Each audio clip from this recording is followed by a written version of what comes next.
تو کسی بھی غیر مسلم کی کوئی نیکی اللہ تعالیٰ فرما رہا ہے میں قبول نہیں کروں. وہ فی الآخرۃ من، دنیا میں صلہ دے گا. نمتعہم قلیلا، دنیا میں ہم ان کو صلہ دیں گے. اس لیے کہا وہو فی الآخرۃ من الخاسرین، آخرت میں ہم ان کو ناکام کر دیں گے، وہ خسارے میں. دنیا میں اپنی نیکی کا کچھ صلہ وہ پائیں گے. قل تمتعوا، خود اللہ بھی کہہ رہا ہے نفع اٹھا لو میں دے رہا ہوں. لیکن موت کے بعد اولئک الذین، یہ وہ لوگ ہیں جنہوں نے دنیا میں اپنے آپ کو سمجھا کہ ہم تو بہت اچھے کر رہے تھے. حبطت اعمالہم، لیکن ان کے اعمال ضائع ہو گئے اور اللہ تعالیٰ نے ان کی کوئی قیمت نہ لگائی. یہ ایک قانون ہو. دوسرا قانون، جو دین پہ چلنے والے ہیں ان کے ساتھ کیا ہوگا؟ اگر وہ پورے دین پر چل رہے ہیں تو پھر قرآن خوشخبری دیتا ہے انتم الاعلون، تم سب سے بلند رہو گے، تم سب سے عزت والے ہوگے. ان کنتم مؤمنین، اگر یہ دین پر چلنے والے ہوں گے پورے تو پھر کیا ہوگا؟ لفتحنا علیہم برکات من السماء والارض، زمین آسمان کی برکتوں کے دروازے تمہارے لیے اللہ تعالیٰ کھول دے گا. صرف دنیا میں اللہ کیا کرے گا اس کو میں آپ کو بتا رہا ہوں جو اللہ نے قرآن میں وعدے کیے ہیں. اگر تم پر کوئی دشمن چڑھ آتا ہے تو وَكَانَ حَقًّا عَلَيْنَا نَصْرُ الْمُؤْمِنِينَ، پھر میرے ذمے ہے میں تمہاری مدد کروں. اور اگر اللہ تمہاری مدد کرے تو پھر کیا ہوگا؟ پھر وَلَن تُغْنِيَ عَنْكُمْ فِئْتُكُمْ شَيْئًا وَلَوْ كَثُرَتْ وَأَنَّ اللَّهَ مَعَ الْمُؤْمِنِينَ. پھر ساری دنیا تم پہ چڑھائی کر دے اور اللہ تمہارے ساتھ ہو تو پھر تمہارا کوئی کچھ نہیں بگاڑ سکتا. اللہ کے محبوب کا فرمان ہے، مسلم شریف کی روایت ہے، صحیح ساری کتابوں میں ہے، لن یغلب 12,000 من قلت، 12,000 اگر مسلمانوں کی تعداد ہو پوری دنیا میں، صرف 12,000، اور باقی ساری دنیا کا باطل ایک طرف ہو، تو انہیں اس وجہ سے شکست نہ ہوگی کہ یہ تھوڑے تھے. اس وجہ سے شکست نہیں ہوگی. اگر 12,000 کو شکست ہوئی ہے 12 لاکھ کے مقابلے میں یا 12 کروڑ کے مقابلے میں، تو شکست کی وجہ اللہ تعالیٰ کا نبی فرما رہا ہے کمی نہیں ہے، شکست کی وجہ ان کا اللہ سے تعلق کا ٹوٹنا یا ان کے اندر گناہوں کا پایا جانا، ورنہ 12,000 مسلمان ساری دنیا کے لیے کافی ہیں. لن یغلب 12,000 من قلت، 12,000 پر کوئی غالب نہیں آ سکتا. وَأَنَّ اللَّهَ، ویسے تو ایک مسلمان ہو تو اس پہ کوئی غالب نہیں آ سکتا جب اللہ ساتھ ہو. نبی ایک ہی تو ہوتا ہے، اکیلا نبی ہوتا ہے اور سارا کفر اس کے سامنے ہوتا ہے. اور ہود علیہ السلام تو ایسی قوم کے سامنے آئے تھے جن کے قد اس پلر کو دگنا کرو تو تب جا کے ان کا قد بنتا تھا. اتنے قد آور قوم تھی کہ 30 40 ہاتھ، یعنی کوئی 60 فٹ ان کا قد بنتا تھا. اور ان کے مقابلے میں اللہ نے لشکر کی وجہ ایک بھیجا، صرف ہود. وَإِلَىٰ عَادٍ أَخَاهُمْ هُودًا، ہم نے عاد کی طرف ہود کو بھیجا تو سارے مل گئے، لیکن ہود علیہ السلام وہ ہاتھ نہیں لگا سکتے، ایک ہی کافی ہوتا ہے. لیکن یہ اسباب کی دنیا ہے، اسباب کی دنیا ہے، تو یہاں بطور سبب یہ معجزات کا جہان نہیں، نبیوں کا معاملہ اور ہوتا ہے اور امت کا معاملہ اور ہوتا ہے. نبیوں کے ساتھ اللہ تعالیٰ کا نظام خصوصی چلتا ہے اور عام انسانوں کے ساتھ اللہ تعالیٰ کا نظام عمومی چلتا ہے. ہمیں مکڑی کے جالے سے اللہ نہیں چھپائے گا.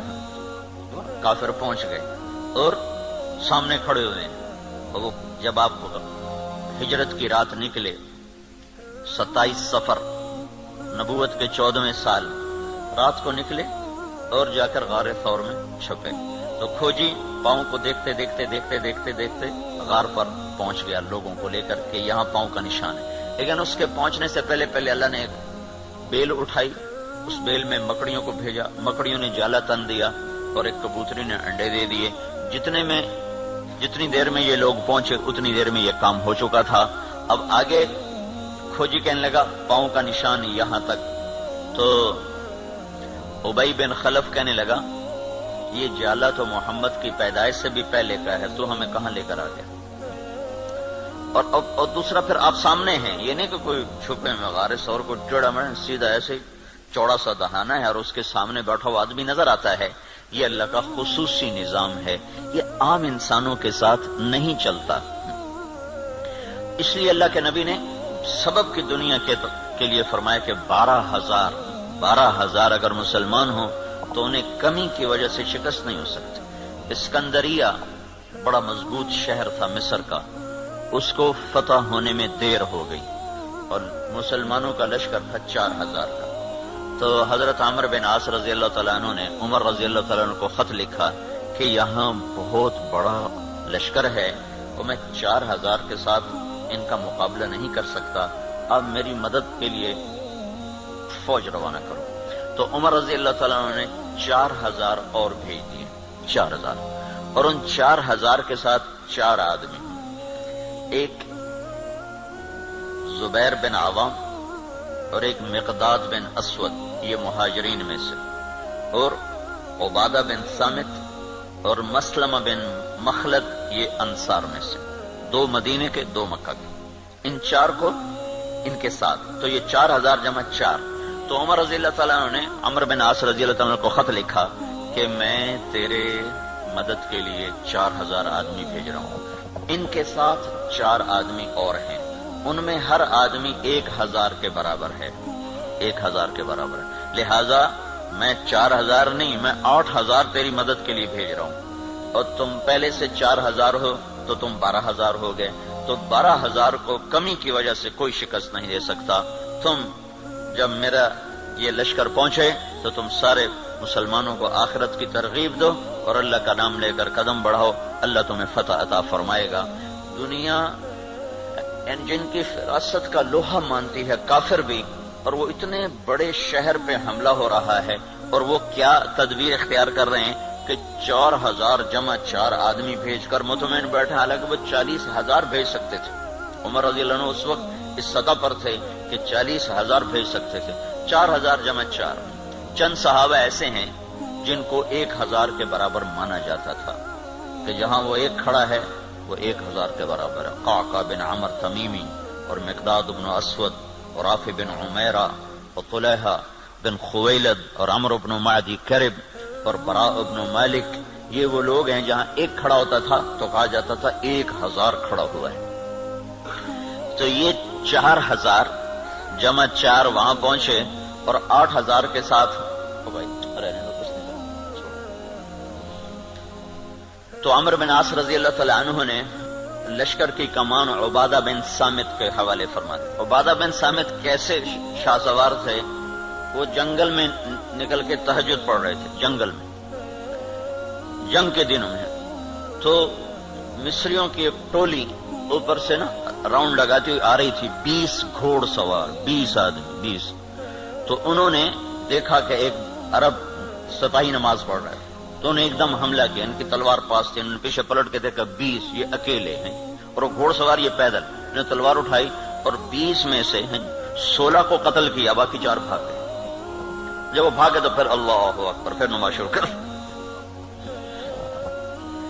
تو ان کے سر پہ انہوں نے امارت کا امامہ باندھا، کا آج تو بسم اللہ کر۔ تو عبادہ بن صامت رضی اللہ تعالیٰ عنہ بدری صحابہ میں سے ہیں، بدری صحابہ میں سے۔ تو یہ جو 4 آدمی بھیجے تھے، چاروں جنگ بدر کے شریک تھے۔ تو 12,000 نہیں تھے، 8,000 جمع 4 تھے، اور اسکندریہ جو مصر کا سب سے بڑا شہر تھا، طاقتور اس کی فوج تھی، اللہ نے 8,000 کے ذریعے سے وہ زیر کروا دیا کہ 12,000 کو شکست ہو گئی۔ تو سمجھو کہ کمی کی وجہ سے نہیں، کوئی اور ہے۔ اب تو 1 ارب مسلمان ہیں، 1 ارب مسلمان ہیں، اور ذلت چھائی ہوئی ہے۔ اور اس سے عجب بات یہ ہے کہ دنیا کی سب سے طاقتور چیز اس وقت تیل ہے، تیل کے ساتھ پہیہ گھومتا ہے، تیل کے ساتھ جہاز اڑتا ہے، بم گرانے کے لیے اسے تیل چاہیے۔ ساری دنیا کا 70% تیل اللہ نے مسلمانوں کی زمین کے نیچے رکھا ہوا ہے۔ دنیا میں جتنا تیل ڈھونڈا جا چکا ہے اس کا 70% اللہ تعالیٰ نے عربوں کو دے دیا ہے، مسلمانوں کو دے دیا ہے۔ ٹوٹل 30% ساری دنیا میں اور 70% مسلمانوں کی زمین میں، اور پھر ذلت۔ تو میں یہ بتا رہا تھا کہ اگر ہم پورے مسلمان ہیں تو پھر اللہ کا قانون کیا ہے؟ انتم الاعلون ان کنتم مؤمنین، تم سے اونچا کوئی جا نہیں سکتا. وَلِلَّهِ الْعِزَّةُ وَلِرَسُولِهِ وَلِلْمُؤْمِنِينَ، عزت صرف تمہیں ملے گی، کافر کو ذلت ملے گی. لَفَتَحْنَا عَلَيْهِمْ بَرَكَاتٍ مِّنَ السَّمَاءِ وَالْأَرْضِ، زمین آسمان کی برکتوں کو میں دروازے کھول دوں گا، اور تمہاری زمین کا ذرہ ذرہ وہ برکت بنے گا، آسمان کا قطرہ قطرہ وہ برکت بنے گا. تم پہ دشمن چڑھے گا تو کان حقا علینا نصر المؤمنین، میرے ذمے ہے میں تمہاری مدد کروں، میں خود آؤں گا. ان تستفتحوا فقد جاءکم الفتح وان تنتهوا فهو خیر لکم وان تعودوا نعود. اللہ اکبر. یہ جنگ بدر کی آیات ہیں. اللہ تعالیٰ کہہ رہا ہے پتہ چل گیا نا تمہیں کہ اللہ کس کے ساتھ ہے. اور تم کہا کرتے تھے حق کو واضح کر، آج حق واضح ہوا کہ تم ذلیل ہوئے اور بے ہتھیار بے سر و سامان وہ کامیاب ہوئے. اب جاؤ اور بس کر دو تو تمہارے لیے اچھی بات ہے. اگر تم لوٹو گے تو میں لوٹوں گا. ان تعودوا نعود، اگر تم آؤ گے تو میں آؤں گا. تو بھائی اللہ کے ساتھ کون لڑے؟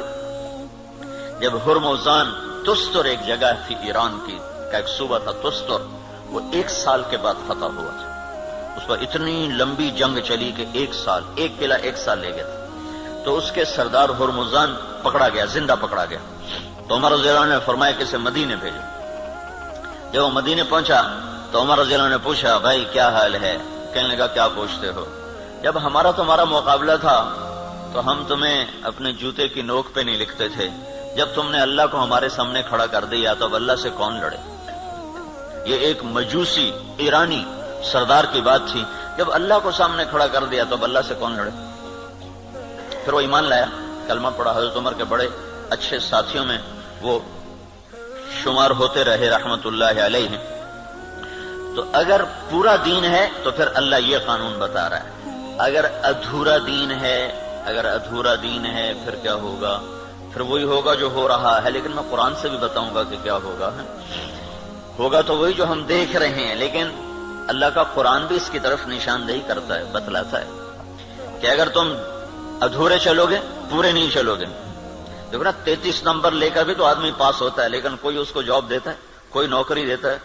کہا جی کون سے ڈویژن ہے؟ کہا جی 3rd ڈویژن کا. جا جتی چاہتے ہونے نکل جائے. 1st ڈویژن والے کو لوگ دیکھتے ہیں کہ ہاں بھائی کتنے نمبر لیے تھے آپ نے، کتنا ایکسپیرینس ہے آپ کا. تو ہم 33 نمبر والے مسلمان ہیں. تو اللہ سے ہم مانگتے ہیں 100 نمبر والا معاملہ. تو اب اللہ تعالیٰ کا قرآن بتاتا ہے، کیا کہتا ہے؟ وَلَنُذِيقَنَّهُمْ مِنَ الْعَذَابِ الْأَدْنَى دُونَ الْعَذَابِ الْأَكْبَرِ لَعَلَّهُمْ يَرْجِعُونَ. جب تم ادھورے چلو گے نا، کبھی نماز پڑھی کبھی چھوڑ دی، کبھی روزہ رکھا کبھی چھوڑ دیا، کبھی حلال کھایا کبھی حرام کھایا، کبھی جھوٹ بولا کبھی سچ بولا، کبھی سود پہ چلے کبھی حلال پہ چلے. جب تم یہ سارا گڑبڑ کر دو گے تو پھر میں کیا کروں گا؟ وَلَنُذِيقَنَّهُمْ مِنَ الْعَذَابِ الْأَدْنَى، میں تمہیں چھوٹے چھوٹے عذاب دوں گا. دون العذاب الاکبر، بڑا عذاب نہیں دوں گا. بڑا عذاب کیا ہے؟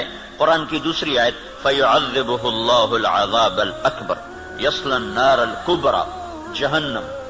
جہنم کی آگ، دوزخ کی آگ، یہ بڑا عذاب ہے اور یہ خوفناک عذاب ہے. اس سے توبہ. اوہو انہا لظا، بھڑکتی ہے، نزاعۃ للشوا، کھال کھینچ دیتی ہے.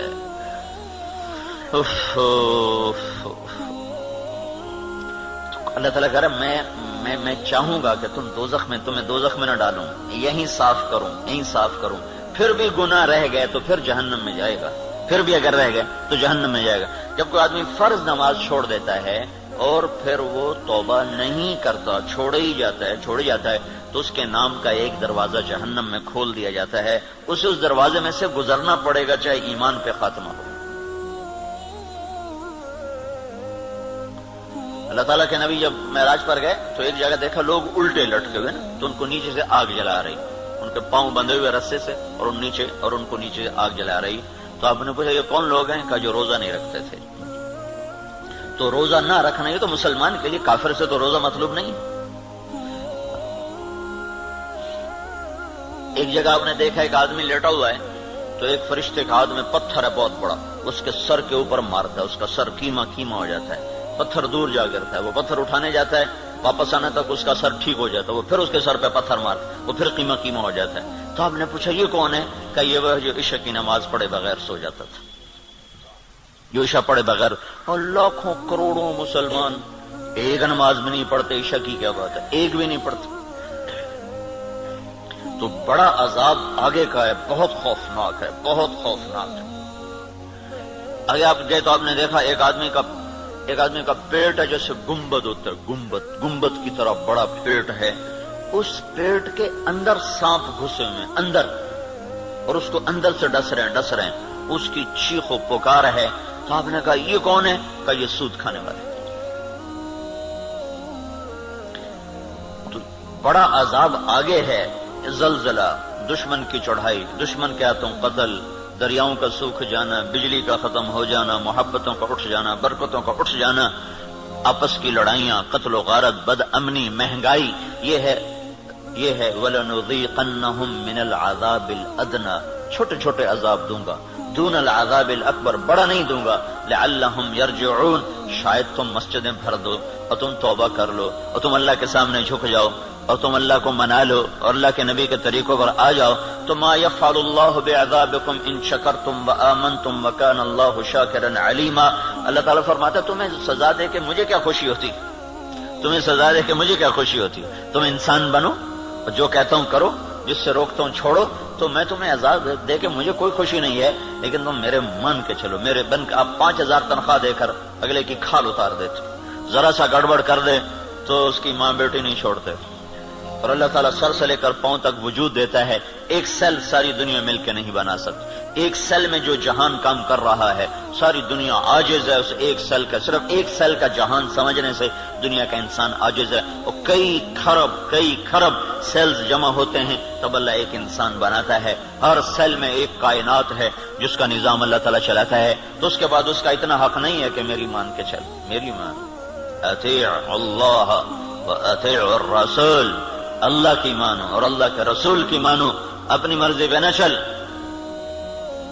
اور پھر اس میں اللہ تعالیٰ ایک ہمارے ساتھ سودا کرتا ہے. عبدی انت ترید وانا ارید ولا يكون الا ما ارید فان سلمت لي فيما ارید كفيتك فيما تريد وان لم تسلم لي فيما ارید اتعبتك فيما تريد ولا يكون الا ما ارید. اے میرے بندے, ایک تیرا ارادہ ہے, ایک تیرے رب کا ارادہ ہے. جو تو چاہتا ہے وہ اللہ کے ارادے کے بغیر نہیں ہو سکتا. جو اللہ چاہتا ہے وہ تمہارے بغیر کر دیتا ہے. تو ایک کام کرو, یہ اس چند روزہ زندگی میں جو میں کہوں کرتے جاؤ, کرتے جاؤ, کرتے جاؤ, کرتے جاؤ. یہ نہ دیکھو کہ نفع کیا ہے, نقصان کیا ہے, یہ دیکھو کہ اللہ کیا چاہتا ہے اور اللہ کا رسول کیا کہتا ہے. بس تم یہ کرتے جاؤ تو کیا ہوگا, کفیتک فیما ترید, جو تم چاہو گے میں کر دوں گا. وَإِن لَّمْ تُسَلِّمْ لِي فِيمَا أُرِيدُ, اگر تم نے یہ نہ کیا تو أَتْعَبْتُكَ فِيمَا تُرِيدُ وَلَا يَكُونُ إِلَّا مَا أُرِيدُ, تو پھر میں تمہیں تیری چاہتوں میں تھکا دوں گا, تو جو خوار کر دوں گا اور ہوگا وہ جو تیرا رب چاہتا ہے.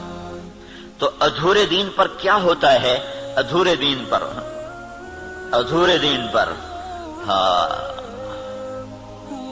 اللہ تعالیٰ یوں کہتا ہے, ضرب اللہ مثلا قریة كانت آمنة مطمئنة يأتيها رزقها رغدا من كل مكان فكفرت بأنعم الله فأذاقها الله لباس الجوع والخوف بما كانوا يصنعون. جب تم دین پر چلتے ہو تو اللہ کہتا ہے میں خوف دور کر دیتا ہوں, ولا يبدلنهم من بعد خوفهم امنا, میں خوف دور کرتا ہوں, امن قائم کرتا ہوں, بے برکتی دور کرتا ہوں, برکتیں لے کر آتا ہوں. اور جب تم بگڑتے ہو تو پھر میں کیا کرتا ہوں کہ میں ساری برکتیں واپس لیتا ہوں. پھر اور کیا کرتا ہوں, پھر میں خوف طاری کرتا ہوں اور بھوک طاری کرتا ہوں. فَأَذَاقَهَا اللَّهُ لِبَاسَ الْخَوْفِ وَالْجُوعِ, جب تم میری مانتے ہو تو زمین آسمان تمہاری نوکری کرتے ہیں, اور جب تم پھر ٹکراتے ہو تو پھر کیا ہوتا ہے کہ میں برکتیں واپس لیتا ہوں اور بھوک اور خوف کا لباس پہنا دیتا ہوں. دیکھو یہاں لباس کا ہے, لباس سارے جسم پر ہوتا ہے. خوف دل کی کیفیت کا نام ہے اور بھوک پیٹ کی کیفیت کا نام ہے. صرف پیٹ میں بھوک ہوتی ہے اور سارا بدن بے قرار ہوتا ہے, صرف دل میں خوف ہوتا ہے اور سارا بدن بے قرار ہوتا ہے. اور اگر جسم کے ایک ایک رونگٹے میں بھوک پڑ جائے اور ایک ایک رونگٹے میں بھوک ڈال دی جائے اور ایک ایک رونگٹے میں اللہ تعالیٰ خوف ڈال دے تو پھر اس آدمی کا کیا حال ہوگا، یا اس معاشرے کا کیا حال ہوگا جس کے روئیں روئیں میں خوف اور بھوک کو ڈال دیا جائے۔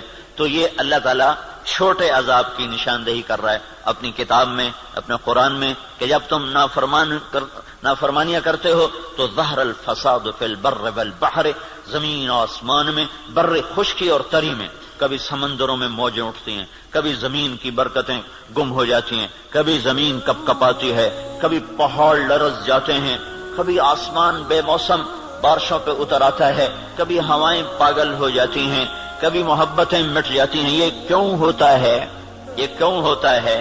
جب تم بما کسبت ایدی الناس، یہ تمہارے اپنے ہاتھوں کی کمائی سے ہوتا ہے، تمہارے اللہ کا نہ ارادہ نہیں، تمہارے اپنے ہاتھوں سے ہوا ہے۔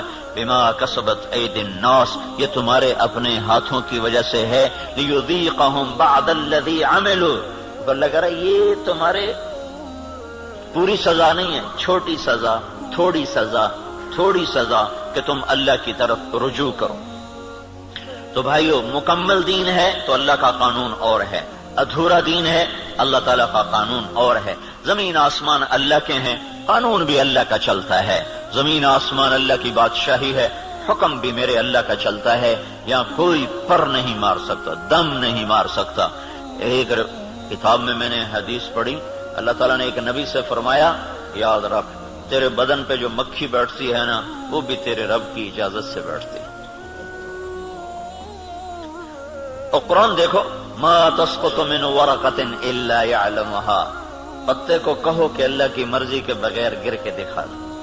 صرف فیصلہ آباد کے درختوں کے پتے گنو تو گنے نہ جائیں، صرف پاکستان کے درختوں کے پتے گنو تو گنے نہ جائیں، تو کل کائنات میں کتنے جنگل، پھر سمندر کے جنگل جو پانی کے اندر درخت ہیں وہ زمین کے درختوں سے زیادہ ہیں۔ اللہ نے پانی کے اندر بے شمار جنگل بنایا ہوا ہے، تو آپ نے اس کی شہنشاہی دیکھو کیا کہتا ہے، ایک پتا بھی گرتا ہے تو تیرے رب کے امر کے ساتھ ہے، تیرا اللہ اسے جانتا ہے۔ جاننے کا مطلب ہے کہ اس کے امر سے گرتا ہے۔ ولا حبہ، کوئی دانہ، فی ظلمات الارض، زمین کے اندھیروں میں، ولا رطب ولا یابس، کوئی خشک و تر، الا فی کتاب میں مبین، ہر شے تیرے رب کی کتاب میں ہے۔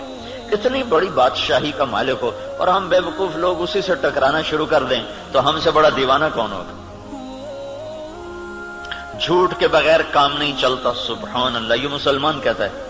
سود کے بغیر کام نہیں چلتا، یہ مسلمان کے جب بول ہوں تو زمین آسمان کانپے نہ تو کیا کرے؟ الا لعنت اللہ علی الکاذبین، اللہ نے کہا غور سے سنو، جھوٹوں پہ اللہ کی لعنت۔ اور یہ سب تاجر کہتے ہیں جھوٹ کے بغیر کام نہیں چلتا۔ ایک تاجر نے نا، اچھا بڑا تاجر تھا، وہ 3 دن لگائے داڑھی رکھ لی چھوٹی چھوٹی، مجھے بڑی خوشی ہوئی۔ کچھ دن بعد ملاقات ہوئی تو شیو کیا ہوا۔ میں نے کہا یہ کیا کیا؟ کہنے لگا جو سارا دن جھوٹ بولنا پڑتا تو میں نے شیو کرا دیا۔ میں نے کہا اللہ کے بندے، کوئی داڑھی کی وجہ سے جھوٹ حرام ہے؟ جھوٹ تو کلمے کی وجہ سے حرام ہے۔ اب تو نے 2 گناہ شروع کر دیے، داڑھی بھی منڈائی، جھوٹ بھی بولا، تو اب داڑھی منڈانے سے جھوٹ حلال ہو گیا۔ جھوٹ کا حرام ہونا داڑھی کے ساتھ نہیں ہے، جھوٹ کا حرام ہونا کلمے کے ساتھ، کہ تو کلمہ پڑھ کے جھوٹ، تو یہ کیوں کہتا ہے کہ داڑھی رکھ کے جھوٹ بولوں مجھے شرم آتی ہے؟ تو یہ کہ کلمہ پڑھ کے جھوٹ بولوں مجھے شرم آتی ہے۔ کلمہ پڑھنے کے بعد جھوٹ بولنا بے حیائی ہے نا، کہ داڑھی رکھنے کے بعد۔ داڑھی تو سکھوں نے بھی رکھی ہوئی۔ یہ میرے اللہ کے نبی کا امر ہے، حکم ہے، یہ اور حکم ہے، وہ اور حکم ہے۔ ایک کی وجہ سے دوسرا چھوڑ دوں، ایک کی وجہ سے دوسرا چھوڑ دوں، یہ کہاں کی نادانی ہے؟ تو اس کو بات سمجھ میں اس نے پھر رکھ لی۔ تو اب جب تاجر کہے جھوٹ کے بغیر کام نہیں چلتا، سود کے بغیر تجارت نہیں چلتی، اور اللہ کہے لعنت اللہ علی الکاذبین، جھوٹوں پہ اللہ کی لعنت، اور اللہ تعالیٰ کہے فاذنوا بحرب من اللہ ورسولہ، یا سود چھوڑ دو یا اللہ اس کے رسول سے جنگ لڑنے کے لیے تیار ہو جاؤ۔ ہماری تو جنگ اللہ امریکہ سے تھوڑی ہماری جنگ ہے، یا ہندوستان سے تھوڑی ہماری جنگ ہے، یا اسرائیل سے ہماری جنگ، تو ہماری تو اللہ سے جنگ ہوئی پڑی، اللہ ہمارے خلاف جنگ کر رہا ہے۔ اصل تو مقابل میں اللہ آیا ہوا ہے، اللہ اس کا رسول آیا ہوا ہے۔ صرف اللہ اکیلا نہیں ہے، یعنی ایسا اعلان اللہ نے کسی جگہ کیا ہی نہیں. تو کتنی بے غیرتی ہے کفر. دنیا کا سب سے بڑا گناہ ہے کفر. دنیا کا سب سے بڑا جرم ہے شرک اور کفر، کہ شہنشاہ اعظم خلاق علیم کو نہ ماننا، یا ماننا تو اس کا شریک ماننا. اللہ تعالیٰ نے اس کے لیے نہیں کہا کہ میں تیرے خلاف لڑائی کروں گا. ان کو دھمکیاں دیں جہنم میں ڈالوں گا، آگ میں ڈال دوں گا، تباہ کر دوں گا. لیکن سود کھانے والا 5 وقت کا نمازی بھی ہے تو اللہ کہتا تیار ہو جا، تیری میری جنگ ہے. اور صرف میری نہیں، میرا رسول بھی تیرے ساتھ جنگ کرے. میں بھی کروں گا، میرا رسول بھی کرے گا. بڑا جگر ہے لوگوں کا جو اتنے بڑے اعلان کے بعد کہیں جی سود کے بغیر تو پھر کام نہیں چلتا. تو یہ جب دین ادھورا ہوتا ہے تو پھر کیا ہوتا ہے، یہ سارا میں آپ کو قرآن پاک سے بتا رہا ہوں.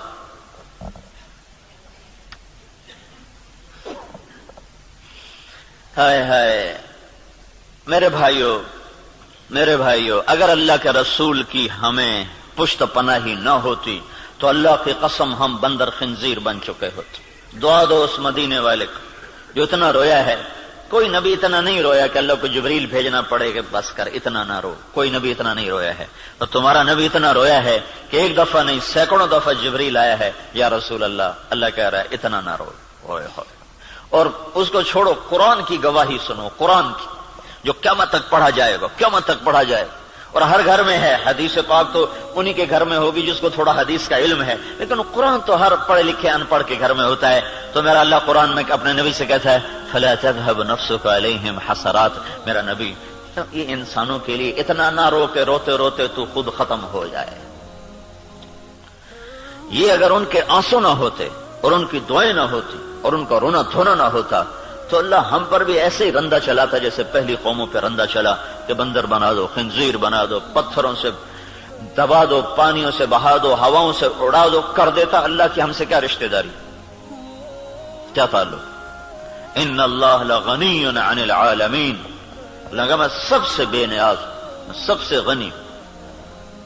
سب سے پہلا رسول نوح علیہ الصلوۃ والسلام، اور 5 بڑے رسولوں میں ایک نوح علیہ السلام، ابراہیم علیہ السلام، موسیٰ علیہ السلام، عیسیٰ علیہ السلام، محمد صلی اللہ علیہ وسلم.